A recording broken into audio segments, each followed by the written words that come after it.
Only a very small percentage of academic writers ever get their work published, and even fewer of them receive citations. And the biggest mistake that holds them back is that they blindly followed the rule books of academic writing. But the real tragedy is not that they don't get citations. It's that their research doesn't impact all the lives that it was destined to. Imagine if Watson and Crick's discovery of the structure of DNA had never been published. There would be less understanding of genetic disease, no CRISPR, and no personalized medicine. Fortunately, Watson and Crick were really good writers, and their use of academic writing style is one of the reasons why their discovery had such a great impact on the scientific community. So today, we're going to follow in their footsteps by looking at 3 tips for academic writing style that have been scientifically proven to increase the likelihood that your research will get published in high-impact journals and cited by others in your field. Welcome back to Writer Science, the channel where we explore the art and science of academic and professional writing. If you're new here, my name is William, and I'm an English professor based in South Korea.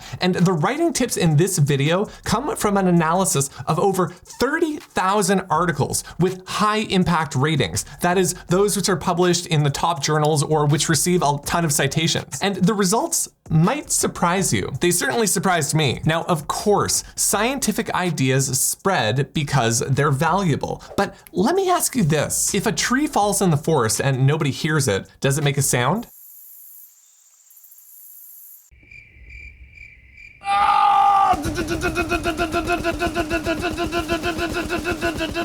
And if you make a discovery and nobody reads about it, does it make an impact? The main reason why so many academic writers don't get the attention they deserve is not because their work isn't valuable, it's because of the biggest mistake going. They just blindly follow the academic writing style rule books and never learn how to use academic writing style effectively.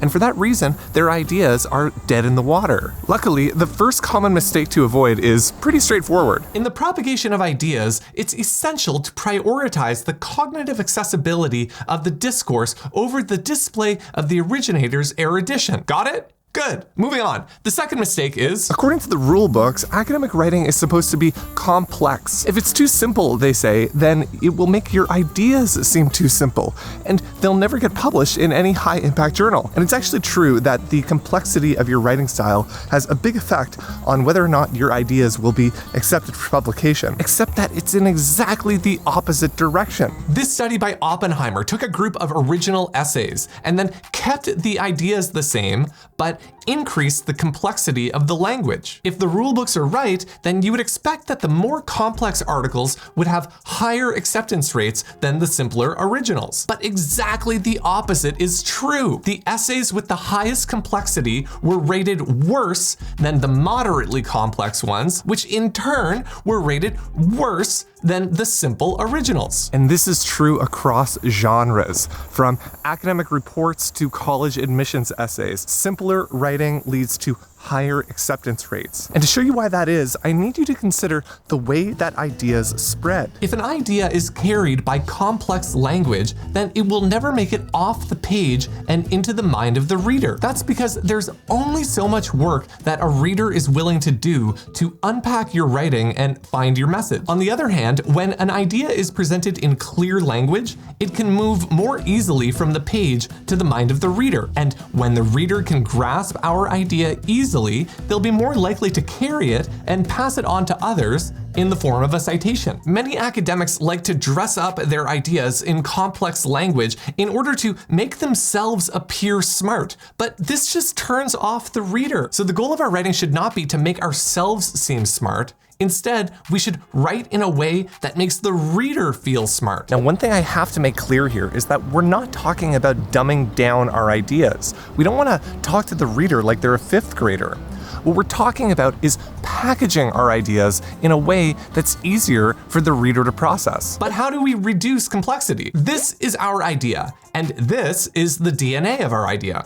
Except we don't call it DNA, we call it syntax. Syntax is like the idea of DNA because it's the code that we use to share and replicate our ideas. If the code is complex, then there are going to be mutations in the DNA, and the idea won't make it off the page and into the mind of the reader. So we need to make sure that the code is as simple and straightforward as possible. Here's the same idea presented presented in two different codes. Which one is easier to understand? It's the second one, of course, because in the DNA of our ideas, there are only two elements. There are content words, like nouns, verbs, and adjectives, and function words, like prepositions and determiners. Each of these codes uses the same content words, but one uses way more function words than the other.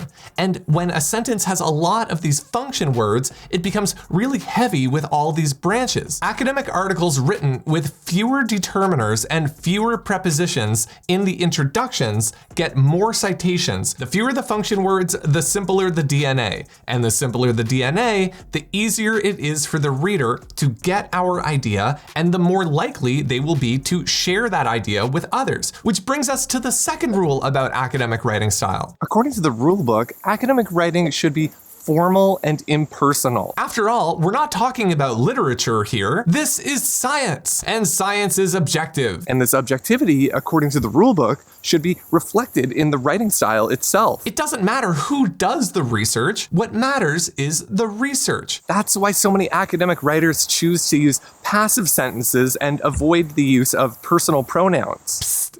And it's also why their research doesn't get published or cited. To understand why impersonal language doesn't work in academic writing, take a look at this. It's a Klein bottle, and it represents a mathematical surface that has no edges or orientation, no outside and no inside. It can be thought of as a higher dimensional analog to the Mobius strip, but unlike the Mobius strip, which has only one side and one boundary, the Klein bottle has no boundaries at all. All right, so now compare that description of the Klein bottle with this one from a popular TED Talk. I'm one of the very few people, if not the only person in the world, that makes Klein bottles. Okay, right away, I hope all of your eyes glaze over. This is a Klein bottle. For those who know, those of you in the audience who know, you roll your eyes and say, yep, I know all about it. It's one-sided. It's a bottle whose inside is its outside. It has zero volume, and it's non-orientable and has wonderful properties. If you take two Mobius loops and sew their common edge together, you get one of these, and I make them out of glass, and I'd love to talk to you about this. Which presentation are you more likely to remember? People relate to other people, and readers are people. So whenever there's a person present in the story, it's a lot easier for the reader to connect with the story and receive the ideas. And that connection makes it a lot easier for the writer to persuade the reader that the research is valuable. Now, it's important to note that this doesn't work in every place throughout the entire article. Personal language only helps with citations when they're in the front matter. By contrast, academic articles that use personal language in the middle section, that is the methods and the results, actually receive fewer citations. And to understand why that is, we need to consider the purpose of these sections. The purpose of the midsection is to unpack the finer details of the experiment itself. It's sometimes known as the empirical section. At this point of the report, the reader doesn't care about the story. What they're interested in is the author's methods and results. So it makes sense that the most successful authors would use impersonal language and passive sentences in the middle section, because that lets the writer hide the author and put the focus on the research itself. On the other hand, the purpose of the front matter, that is the abstract and the introduction, is to motivate our reader, to get them interested in our research. If we introduce this research using impersonal language, then it's like the Klein bottle. The reader's not going to care. But like the mad scientist in the TED Talk, the most successful articles use personal language in the abstract and introduction in order to capture the reader's interest and motivate them to read the rest of the report. But not only will using personal language help capture the reader's interest, it'll also change the way the reader perceives you.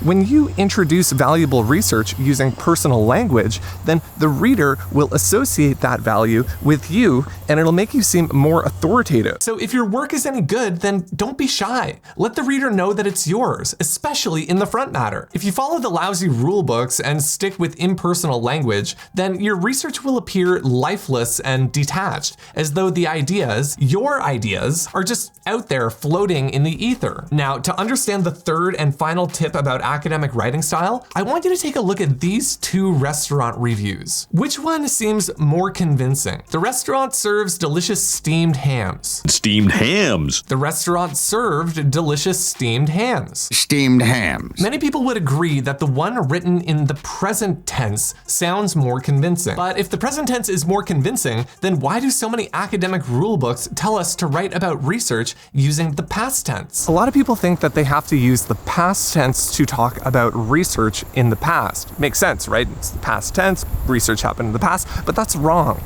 It's kind of a deeper grammatical point here that we don't have to get into, but the basic message is that tense has nothing to do with time, and there's no rule that says you have to use the past tense to talk about research just because it happened in the past. In fact, there are some really good reasons to use the present tense whenever you talk about your own research. When we divorce tense from time, it becomes really easy to see why authors who write about their research using the present tense receive more citations. Just like the restaurant reviews, the present tense makes your research seem more current, more relevant, and more applicable. The past tense sounds like old news. It's passé, stale, and forgotten. So when writing about your own research, using the present tense will make it seem more current, more alive, which makes it more likely to get picked up for citation. Yes, the research happened in the past, but if we follow the rule books and write about our research using the so-called past tense, then it's going to seem like old news. So